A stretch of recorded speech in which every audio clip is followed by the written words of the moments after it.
Last episode, we've made the history happen. We came, we saw, we made it. It's time for the Conference League debut. The European adventure will make our season very intense. Not only do we have 6 Thursday nights booked, but also the Czech Cup begins today. Are we able to keep up with the pace? Well, today's episode will verify that, and your support will be needed. We are also getting support from Romania, as Sfc Opava from CFR Cluj joined us for 725k. He is not going to replace George Notch though. First, because the Hungarian is a goalkeeper, and second, he went back to Hungary for loan. We start this episode on September 1st, and the game against Sigma Omuniec. They are superior, unfortunately, hence the name, as Jan Fortelny was the biggest Sigma of them all. Bohemians, despite having a little kangaroo on their badge, forgot how to jump, to a ball blasted by Filip Blecha into the net, of course. Wojciech Szmyrs tried to be a prime Ronaldinho, but what his team failed in is defending, because Jovan Mirkovic turned into icon moments Ronaldinho, and to make sure we win, Petr Nowotny got one of his, but he can only run forward.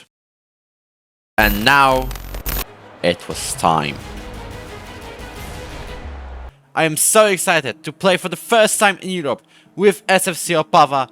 These boys proved they deserve the chance, and they get one. But this highlight, the first one, starts with us losing possession and winning it constantly, as Petr Nowotny drives into the penalty area, and this is our first goal in the Conference League phase in the 2nd minute. We are striking early. Blecha now to Nowotny. He's already scored in Europe today. If anyone is wondering about the lack of Fiala, he's injured, but Alex Ristic is not injured. Therefore, we're leading 2-0. The ball is recycled into the penalty area. Filip Blecha to George Jovanovic. Alex Ristic will have another cross. Petr Nowotny, I think he hit the bar. Now Jakbe makes a long throw, best in the box, and the ref says it could have been a pen. Although the commentator says it was a smart block, so I hope he doesn't call a pen. He does call a pen. Are you serious? Even the commentator disagrees. Jaime Moreno steps up and scores into the left corner. I won't be happy, because we've been leading 2-0. That could have been a game over in 5 minutes, and it's not in 5 minutes, but Jaime Moreno could have been offside. And he indeed was, or actually, Dunwoody was offside. Petr Nowotny reacted. It's another long throw, and this time it's going in. Are you serious? And we can even lose in the same half. If this happens, I don't know what else to say. And launches a counter. That's a great one from the center back. But he decided not to run forward, even though he had to. Ivan Maciek receives the ball on the left side. Should cross now, or drive into the penalty area himself. But definitely not make this abysmal shot. Alex Ristic with a cross. Denis Isakovic has the rebound to Lukasz and scores the first one of his campaign. But it could be off as well. And I think it was. It indeed was. Now makes across to Kropa. The ball is trying to be cleared, but we're fighting for it. And Valnocha hits the crossbar. That was so close. We are officially very stupid. And there is no way I am changing that statement.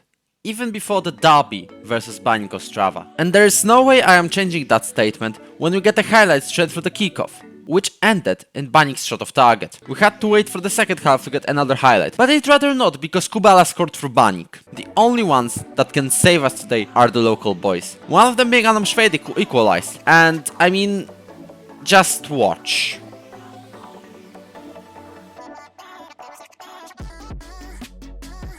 Adam Szwed could secure the win, but blasted his shot over the bar. And since the wasted opportunities like to turn back against us, Baník players got a header in the 19th minute, but thankfully hit the crossbar, which gave us a huge win in the derby. There is not much to talk about when it comes to the cup.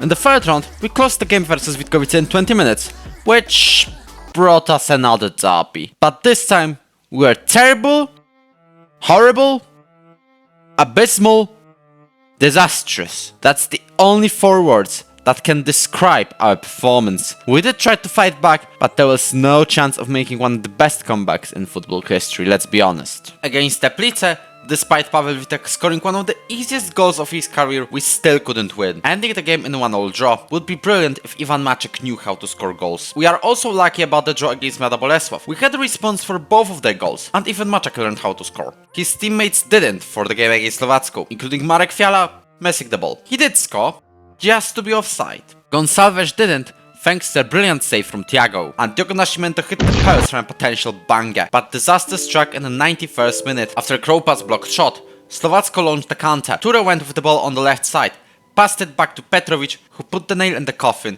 for our chances of winning. The even bigger issue was that Pavel Popa got an injury at the start of the game. Now you're probably wondering, how many injuries did we have so far?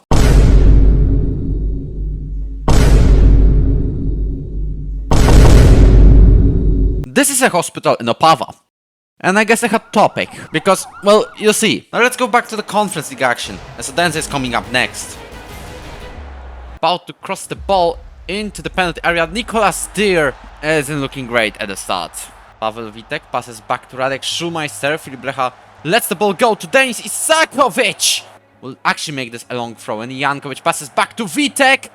Witek on the far post equalizes the affair. It's 1-1 in the 58th minute.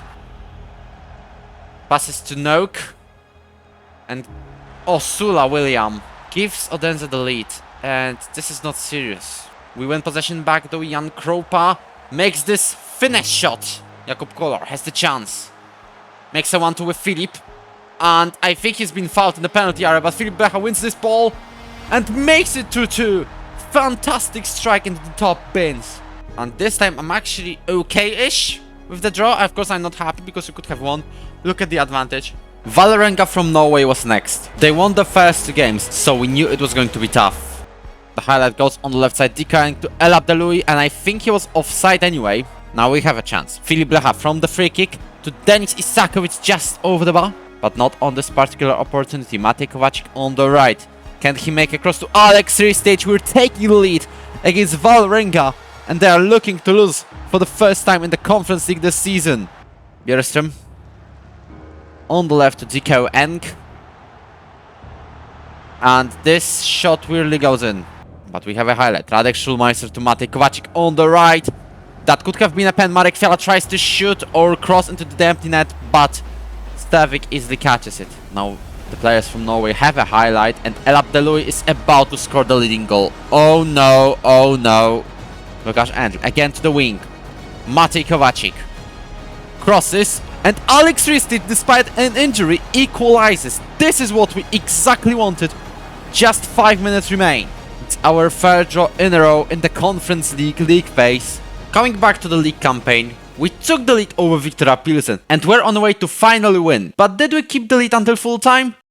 Well, answer to this question yourselves. Good to know we started the 2nd round of games with massive wins, and the banger from Sven Celiak. Wyszków was dismantled 4-0 and Hradec Krajovy was won thanks to the play made by Opavaci, the local boys, if you're wondering. And we showed it was actually possible to win over Sparta Prague. We decided to play counter-attacking football, which proved to be a great way to take 3 points. Ladies and gentlemen, it's doable. We even kept a clean sheet.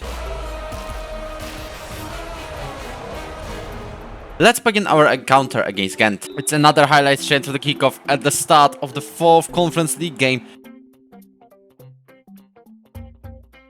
I hope this one will land well. Matej Kovacic to Marek Fiala.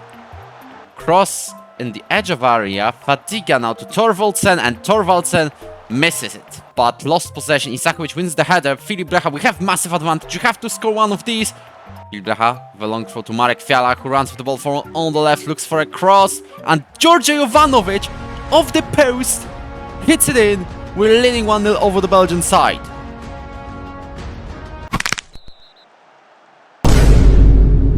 No comment. Radek Schulmeister, long ball to Filip Blecha. Can we double the lead? We can! Filip Blecha from a Metzala spot. Marek Fiala to Filip Blecha, who dribbles past the opponent, gets past another man, will cross it.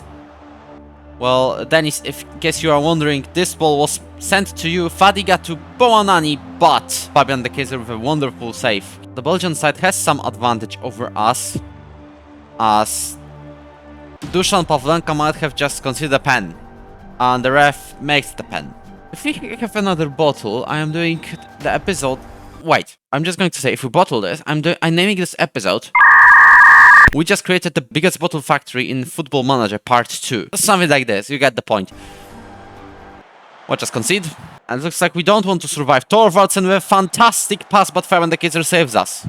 Although the ref was unnecessarily prolonging this game, we've actually made it for once, despite Ghent having much higher XG than us. But the next opponent was going to be the most challenging one. Eintracht away. We get a corner in the 10th minute. The ball is passed to Adam Szwejdik.